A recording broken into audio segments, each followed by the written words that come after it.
Guess who just bought another cheap car from Facebook Marketplace? That would be me. It's another little economy car from the 90s, and even back then it was considered pretty terrible.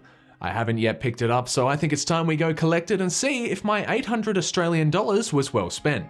Old, slow, filthy, and cheap. This car has everything a YouTuber could ever hope for, and being from a deceased estate, it hadn't been driven in well over a year, which really shows given the amount of dirt that had settled on the paint. The Ford Festiva was one of the cheapest cars you could buy in the late 90s here in Australia, and while it has a Ford badge, it is actually made by Kia in South Korea, often ranked as one of the worst cars of its time. Has the last 26 years been kind to this cheap little subcompact? I'll let you decide. Yes, the one I've got thankfully did include air conditioning as well. So here we have the Ford Festiva. It's not in the greatest of shape, you could say.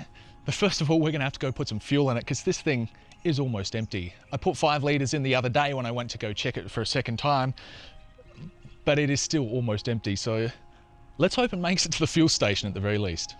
Well, here we go. I just realized this thing doesn't even hold up. I'm a little scared, I'll be honest.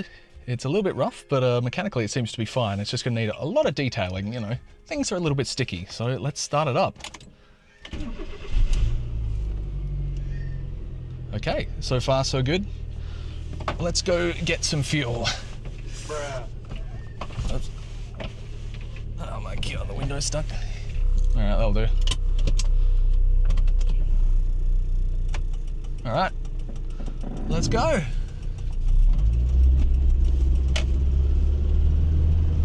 Woo!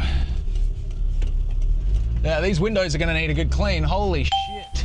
Oh my God, these windows are gonna need a good clean. Transmission shifts pretty good, I must admit.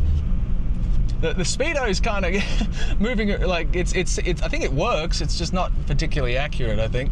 All right, come on, come on. Oh God, turning without power steering. Oh God. Oh, I don't want to put the AC on yet because I know that the vents are absolutely... my hands are so sticky too. Oh God. Oh my God, why? I'm going right. I'm going right. There we go. Okay, we made it. Far out. Okay, let's get some fuel. Oh, well, at least the petrol door still opens. Woo! All right, we're gonna put some of this in first because the fuel system can't be particularly clean. Oh yeah. Doesn't smell very nice, I must admit though. Oof. Unleaded 91, here we go. I want fuel, come on. Why is it not working? Like, it's put in 800 mils and then nothing. It turns out that I had to use the next fuel pump as that one was faulty. All of the tyres had a similar level of flatness, but I think they'll be alright since they have plenty of tread. Okay, we've got fuel, we've got air, and then most importantly, a steering wheel cover, because this steering wheel is sticky. We're gonna go just give this a quick wash, I think, because it's filthy, it's too filthy. So, let's get out of here. Yeah, that turns way easier now that it's got some air. Oh my God. This is different. I mean, oh my God, the windows are so filthy still. After using a nearby tap to wash the sticky steering wheel off of my hands, it was time to give this car a much needed clean off. In some ways, I'm glad the seller hadn't tried to clean up the car before selling it, as I find it quite fun cleaning up old cars. The white paint did a fairly good job of hiding just how filthy this car really is, and I think it'll take many cleans to get the paint nice and shiny. One thing to note about these Festivas is the automatic transmission only has 3 speeds, all of them slow. Reviews at the time noted that you should opt for the 5-speed manual, which will be far more suited to highway driving, and this model does have a tiny spoiler, which likely does nothing for downforce, but gives years worth of dirt a place to hide. Our first pressure washing did help, but there's still a lot of dirt on the surface. A nice sponge bath is in order, I would say. Using some heavy duty car and truck wash seems to make quite the difference. Even now there's still gunk and leaf litter coming out from the door seals and bodywork. Thankfully, there's no rust on the frame and only a few small blemishes to the paintwork. The paint on this car has actually held up pretty well given the level of neglect and protection, but you shouldn't treat your online life with this level of neglect. And that's where today's sponsor Surfshark VPN comes in handy. Be it shady email and phone text links, or even unsecured public Wi-Fi networks, Surfshark alerts you to potential threats and tunnels your internet traffic through secure servers. Surfshark VPN found that my email address had been leaked in 16 different database breaches, which makes a whole lot of sense given the sheer volume of spam emails I get every single day. A feature that I found pretty cool is the alternative ID, which allows you to create a proxy email address masking and hiding your real details. Not only does it encrypt your internet traffic, masking your real IP address, it enables you to appear as if you're anywhere you want in the world. Getting around various geo restrictions, this can be very helpful given the sheer number of streaming services with region-specific content. Surfshark VPN is not just for desktops, it's also available on iOS and Android, giving your phone that same level of protection. Your subscription can be used on an unlimited number of devices, great if you're traveling or have family that's always online. With over 3,200 servers across 100 countries and additional features such as antivirus, Surfshark VPN is a great tool to have to browse the internet safely and securely. Why not try it today? There's even a 30-day money-back guarantee. Head over to surfshark.com/Psivewri and use my promo code Psivewri to get 4 additional months of Surfshark VPN.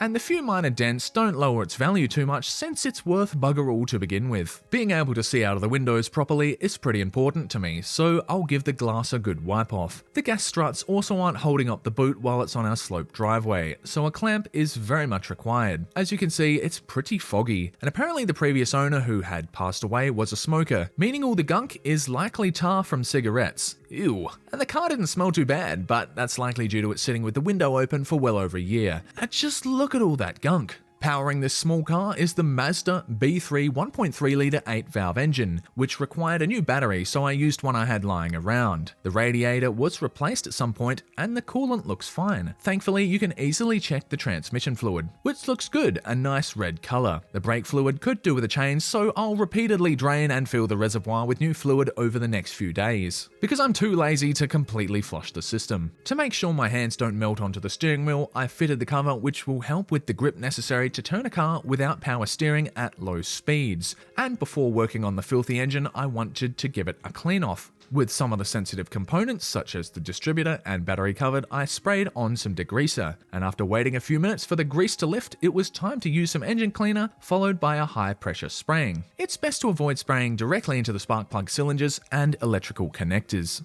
If this was a car of any value or importance, I would have covered a few more areas, but at the very least, it appears far cleaner now. And after waiting a few minutes, I tried cranking it over. It didn't seem to like where the water had ended up.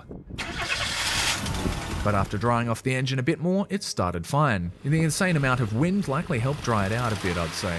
And not all the lights were working. Yes, even before I sprayed the engine bay, with the front indicator being out. The main headlight globes were also in need of replacing. At the rear, all of the lights were functional, thankfully. The right indicator flashes faster to alert you that one of the globes is out. The front indicator housing is held in with a single Phillips head screw, and with a bit of fiddling, it comes out easily. I got a whole box of globes for only 84 cents. The old globe appears to be somewhat corroded, and the orange coating had entirely come off. But it turns out that the new globes weren't the correct ones, so I'll have to source the correct one later, and simply cleaning off the contacts didn't get the original globe working. Removing the main H4 globes is a little bit fiddly due to the lack of space, but I was able to get this side out. The other side came out fine, however I managed to drop the new globe into the headlight itself. Whoops! And I put my faith in this little magnet thingy, and yes, the operation was eventually successful. Now both of the headlights have working parkers, low as well as high beams. Since this car came with no service history, it was very much time to do an oil change, getting the car up on some ramps for better clearance. I would love to have a car hoist, however I don't think Sabrina would like that, and it wouldn't fit in our garage.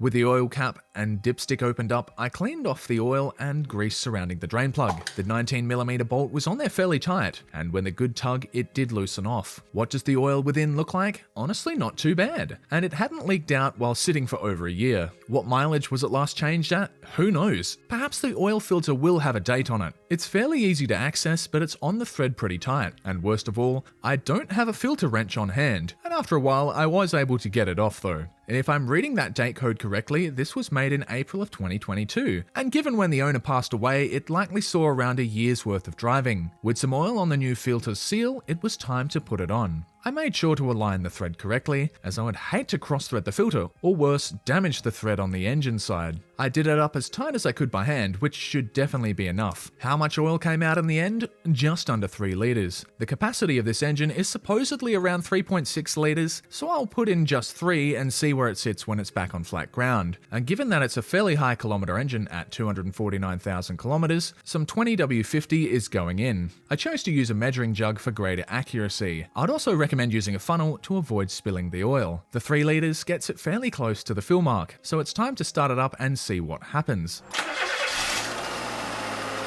Almost instantly, the oil pressure light goes out, meaning it is flowing correctly. And very cautiously, I reversed off of the ramps. It's always a bit scary doing this, especially without someone spotting you. An oil change is never complete until you put the windshield sticker on. The old one had no legible letters, as it had clearly been sitting out in the sun for a long time. A bit of eucalyptus oil helped to soften the sticker residue, and some of it was stuck on there pretty well, so I just thought, I'm just going to put the new sticker over it. The paint being white makes touch-up very easy. I have no shortage of white automotive paint to dab on here, and once this dries I'll go back for a second coat because some of these scratches were very deep. The rest of the interior could do with some attention as well. There's no shortage of crumbs. I have no idea what this blue stuff is in the boot, but when touched, it basically turns to dust, so I was sure not to breathe that in. There also appears to be a spare wheel in the boot. I'll have to check if this is usable later on. The side mirror could also do with some attention as the duct tape isn't holding it on too well anymore, and with it sitting correctly, I shoved in a heap of super glue and held it on with black electrical tape, which matches the side mirror far better. Another item that's worth replacing is the old air filter, which is easy to get access to with the airflow sensor removed and the air hose loosened off.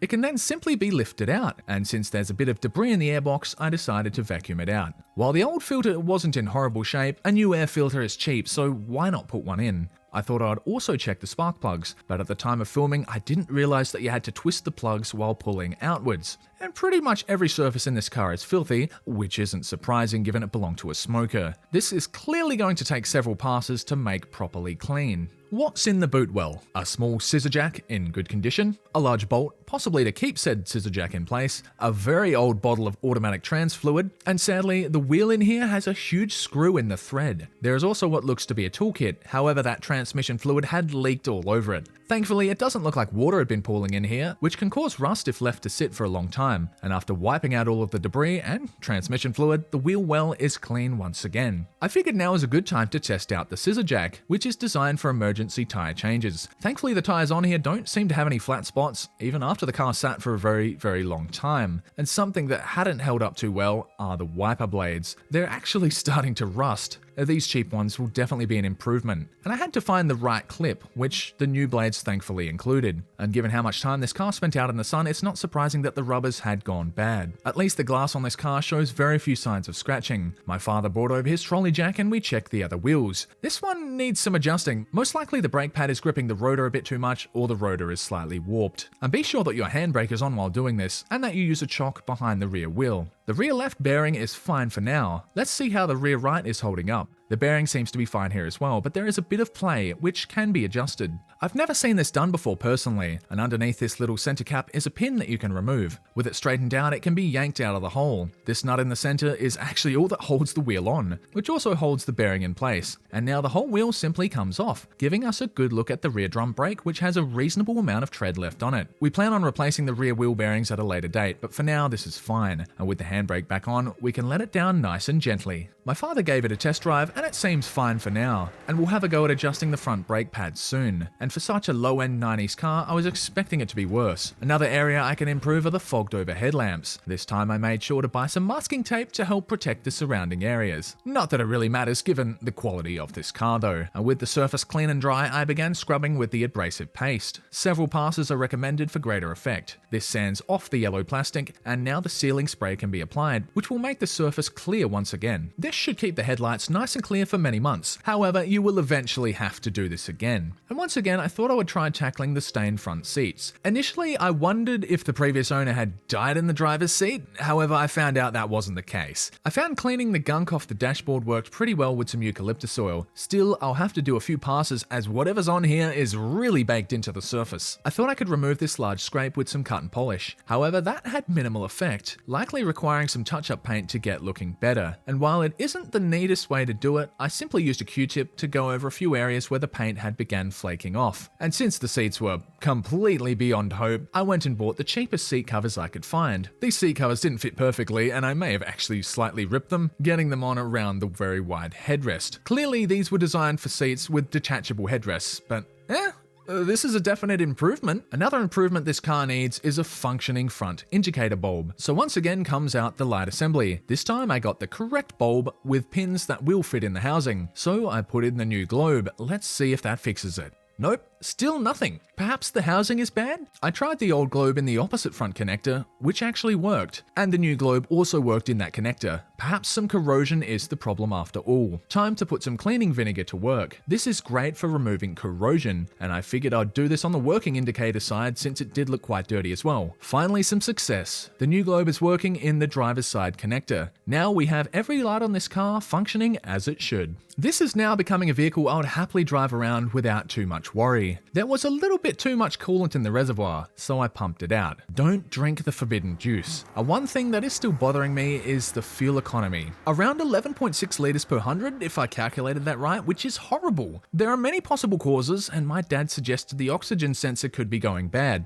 And it turns out it wasn't even connected at all. That's without a doubt the problem, causing the car to run rich. But I'll also change the fuel filter since it could be partially clogged. And safety first as always. A clogged or partially clogged fuel filter can lead to poor economy as well as stalling at idle, which had actually happened once a few days before. I slowly removed the top hose, relieving any fuel pressure that may still be present, and I was sure to let it sit for at least several hours before doing this. The clamp on the input side underneath was a little bit harder to get access to, as I soon realized, and I figured I could jam some blue tack in the top to stop all of the residual fuel from pouring out when I disconnect the bottom hose. And I've never done this before, if that wasn't already obvious, and after much wiggling I was able to get the old filter disconnected, getting a bit of fuel on my ungloved hand in the process. With the clamps in place, the new filter is ready to work, and the next morning I started it up. The first attempt,